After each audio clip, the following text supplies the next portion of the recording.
வணக்கம். இது சுடர் ஊடகத்தின் அரசியல் ஆய்வு. டொனால்ட் ட்ரம்பின் ஈரான் மீது அதிரடி தாக்குதலை தொடர்ந்து இஸ்ரேல் பாதுகாப்பை மிக தீவிரப்படுத்தி வருவதாக அறிவித்திருக்கின்றது. ஃபோர்டோ அணுசக்தி நிலைய பகுதியில் ஒரு பகுதி வான்வழி தாக்குதலுக்கு உள்ளான நிலையில் ஈரானின் கோம் மாகாண செய்தி தொடர்பாளர் இதனை அதிகாரப்பூர்வமாக அறிவித்திருக்கின்றார். அதேவேளை நடான்ஸ் மற்றும் இஸ்லாபஹான் அணுசக்தி தளங்களுக்கு அருகிலும் தாக்குதல் மேற்கொள்ளப்பட்டிருப்பதாக ஈரானிய அதிகாரிகள் உறுதிப்படுத்தியிருக்கின்றார்கள். அமெரிக்க ஜனாதிபதி Donald Trump Fordow is gone என்றொரு திறந்த மூல உளவுத்துறை கணக்கிலிருந்து ஒரு செய்தியை வெளியிட்டிருக்கின்றார். ஈரானினுடைய ஃபோர்டோ அணுசக்தி நிலையத்தில் உள்ளிட்ட 3 தளங்கள் தாக்கியதாகவும் டொனால்ட் ட்ரம்ப் அறிவித்ததை அடுத்து அவர் இந்த பதிவை இட்டிருப்பதாக கூறப்படுகிறது. இந்நிலையில் ஃபோர்டோ இஸ் கோன் என்பதன் மூலம் ஃபோர்டோ அணுமின் நிலையம் முற்றாக அழிக்கப்பட்டு விட்டது என்பதை டொனால்ட் ட்ரம்ப் சர்வதேச ஊடகங்களுக்கு தெரிவித்திருப்பதாக கூறப்பட்டிருக்கின்றது. ஈரானினுடைய 3 அணுசக்தி நிலையங்கள் மீது அமெரிக்கா தாக்குதல் நடத்தியிருப்பதாக டொனால்ட் ட்ரம்ப் தன்னுடைய ட்ரூத் சோஷியல் ஊடகத்தின் பதிவினூடாக உறுதிப்படுத்தியிருப்பதாகவும் தெரிவிக்கப்பட்டிருக்கின்றது. இந்நிலையில் சற்று முன் ஈரானினுடைய தெற்கு நகரமான பந்தர் அப்பாஸ் மீது தாக்குதல்களை நடத்தியதாக இஸ்ரேலிய இராணுவம் தெரிவித்துள்ளது. இந்த தாக்குதல் ஒரு ஆயுத கிடங்கு மற்றும் ஆளில்லா வான்வழி தாக்குதலை குறிவைத்து நடத்தப்பட்டிருப்பதாகவும் இஸ்ரேலிய பாதுகாப்பு படை மத்திய ஈரானில் உள்ள ஈரானிய ஆயுதப்படைகளுக்கு சொந்தமான போர் விமானங்கள் மற்றும் இராணுவ கட்டமைப்புகள் ஆகியவற்றை குறிவைத்திருப்பதாகவும் அந்த தகவலானது வெளியிடப்பட்டிருக்கின்றது. இந்நிலையில் குவைமை நோக்கி நகரும் B-2 விமானங்கள் அமெரிக்காவினுடைய முக்கிய காய் நகர்த்தல் குறித்த தகவல் வெளியிடப்பட்டிருக்கிறது. ஈரானுக்கு எதிரான இஸ்ரேலினுடைய தாக்குதலில் அமெரிக்கா பங்கேற்க வேண்டும் என்று அமெரிக்க ஜனாதிபதி டொனால்ட் ட்ரம்ப் யோசித்துக் கொண்டிருக்கின்ற வேளை பசிபிக் தீவான குவாமுக்கு அமெரிக்கா B-2 குண்டுவீச்சு விமானங்களை நகர்த்தி வருவதாக 2 அமெரிக்க அதிகாரிகள் தெரிவித்திருக்கின்றார்கள். இந்த விமானம் 30,000 பவுண்ட் எடையுள்ள GBU-57 மாசிவ் அர்னால்ட்ஸ் பெனாட்டரை சுமந்து செல்லும் திறன் கொண்டதாகவும் ஆழமான நிலத்தடி இலக்குகளை அழிக்கக்கூடியதெனவும் கூறப்பட்டுள்ளது. இது ஈரானினுடைய அணுசக்தி திட்டங்களையும் தாக்குவதற்கான சந்தர்ப்பமாக அமையலாம் எனவும் நிபுணர்கள் தெரிவித்திருப்பதாக அந்த தகவலானது தற்சமயம் வெளியிடப்படுகிறது. ஈரானை அடித்து வீழ்த்தி இருக்கின்றது அமெரிக்கா என்ற தகவல் வெளியிடப்படுகிறது. இது டொனால்ட் ட்ரம்பினுடைய அதிரடியான ஒரு முடிவாக இருக்கலாம் என்று கூறப்பட்டிருக்கின்றது. அமெரிக்காவினுடைய அதிநவீன போர் விமானங்கள் ஈரானினுடைய அணு ஆயுத தளங்கள் மீது தாக்குதல் நடத்தியதனால் சர்வதேச அளவில் போர் குற்றங்கள் பதட்டங்கள் அதிகரித்திருக்கின்றன. ஈரான் மீது அமெரிக்கா நடாத்திய தாக்குதலில் அங்கே அணுக்கசிவு ஏற்படும் அபாயம் இருப்பதாகவும் சர்வதேச ஊடகங்கள் தகவல் வெளியிட்டு இருக்கின்றார்கள். இந்த நிலையில் ஈரானுடைய அணுசக்தி தளங்கள் மீது அமெரிக்காவினுடைய இந்த B-2 ரக தாக்குதலானது இடம்பெற்றிருக்கின்ற நிலையில் இது குண்டுவீச்சு பெயரிடப்பட விரும்பாத அமெரிக்க அதிகாரி ஒருவர் சர்வதேச ஊடகத்திற்கு தகவல் வெளியிட்டுள்ளார்.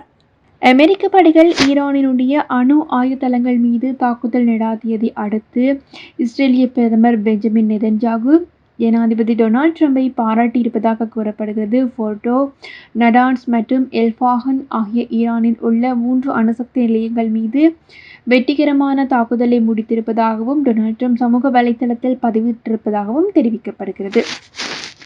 இந்நிலையில் 3வது உலகப் போர் ஏற்படுவதற்கான வாய்ப்புகள் காணப்படுவதாகவும் தெரிவிக்கப்பட்டிருக்கின்ற நிலையில் 3வது உலகப் போர் உலகத்தினுடைய பதட்டத்தின் உச்சத்திற்கே அமெரிக்கா இந்த தாக்குதல் மூலமாக கொண்டு சென்றிருப்பதாகவும் கூறப்பட்டிருக்கின்றது.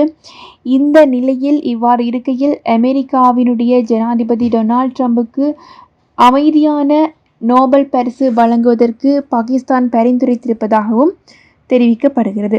அமெரிக்க ஜனாதிபதி டொனால்ட் ட்ரம்பை அமைதிக்கான நோபல் பரிசுக்கு பாகிஸ்தான் பரிந்துரைத்திருப்பதாக சர்வதேச ஊடகங்கள் தெரிவித்திருக்கின்றன. இந்தியாவிற்கும் பாகிஸ்தானுக்கும் இடையிலான அண்மைய மோதலை தீர்க்க உதவியதாக இந்த நடவடிக்கை எடுக்கப்பட்டிருப்பதாகவும் குறிப்பிடப்பட்டுள்ளது.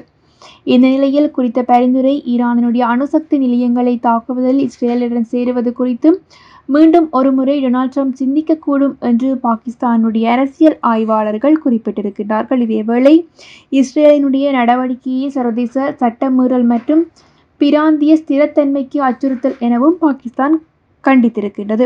கடந்த மே மாதம் டொனால்ட் ட்ரம்பின் எதிர்பாராத போர் நிறுத்த அறிவிப்பு அணு ஆயுத எதிரிகளான இந்தியாவுக்கும் பாகிஸ்தானுக்கும் இடையிலான 4 நாள் மோதலுக்கு திடீரென முற்றுப்புள்ளி வைத்திருப்பதாகவும் கூறப்பட்டிருக்கின்றது. எனினும் அணு ஆயுத போரை தணித்ததாகவும் மில்லியன் கணக்கான உயிர்களை காப்பாற்றியதாகவும் குறிப்பிட்டிருக்கின்ற அவர், அதற்கான பெருமை தனக்கு கிடைக்காது எனவும் டொனால்ட் ட்ரம்பை பலமுறை சுட்டிக்காட்டியிருப்பதாக கூறப்பட்டிருக்கின்றது.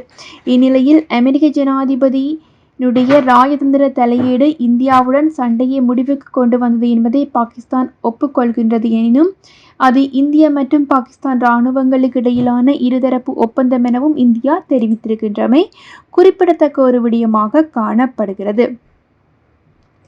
இவ்வாறு போர் மூளும் சூழல் அதிகரித்து வருகின்ற நிலையில் இஸ்ரேல் மற்றும் ஈரான் இடையே இந்த போர் வெடிப்பை எதிர்பார்க்க தவறிவிட்டதாக ரஷ்யா தரப்பு ஆனது தெரிவித்திருக்கின்றது. குறித்த விடயத்தை ரஷ்யாவினுடைய வெளி உறவுத்துறை அதிகாரிகள் தெரிவித்திருப்பதாகவும் சர்வதேச ஊடகங்கள் செய்தி வெளியிட்டிருக்கின்றன. ஈரான் இஸ்ரேல் இடையே ஒரு வாரத்திற்கு மேல் போர் நீடித்து வருகின்ற நிலையில் இது சர்வதேச அளவிலே மிகப்பெரியதொரு பதட்டத்தையும் ஏற்படுத்தியிருக்கின்றது.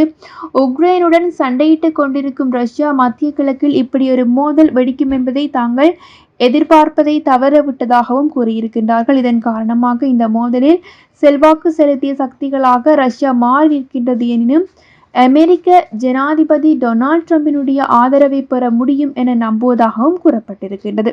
இந்த சூழலில் இஸ்ரேல் ஈரான் மோதலுக்கு பதிலளிக்க ரஷ்யா போராடி வருவதாகவும் வெளி உறவுத்துறை கொள்கை அதிகாரிகள் குறிப்பிட்டிருக்கின்றார்கள். இஸ்ரேல் இவ்வளவு துணிச்சலான மற்றும் ஆபத்தான நடவடிக்கை எடுக்கும் என்று எதிர்பார்க்கவில்லை எனவும் குறிப்பிட்டிருக்கின்றார். அதேபோல் தன்னை ஒரு சமாதான தூதுவர் என முத்திரை குத்தி கொண்ட டொனால்ட் ட்ரம்ப் இஸ்ரேலிய பிரதமர் பெஞ்சமின் நெதன்யாகுவின் தலையீடு வேண்டாம் என்ற அழுத்தத்திற்கு பணிவார் என எதிர்பார்க்கவில்லை எனவும் அவர் கூறியிருப்பதாக தெரிவிக்கப்படுகிறது. கிளிம்டனில் ஓய்வு பெற்ற அதிகாரியொருவர் டொனால்ட் ட்ரம்பினுடைய வழக்கத்திற்கு மாறான நடத்தை மற்றும் சமாதான தூதராக தன்னுடைய பிம்பத்தை பாதுகாக்கும் அவருடைய விருப்பத்தை தாங்கள் நம்பியிருப்பதாகவும் அவர் கூறியிருப்பதாக இந்த தகவலானது தற்சமயம் வெளியிடப்பட்டிருப்பதாக கூறப்பட்டிருக்கின்றது.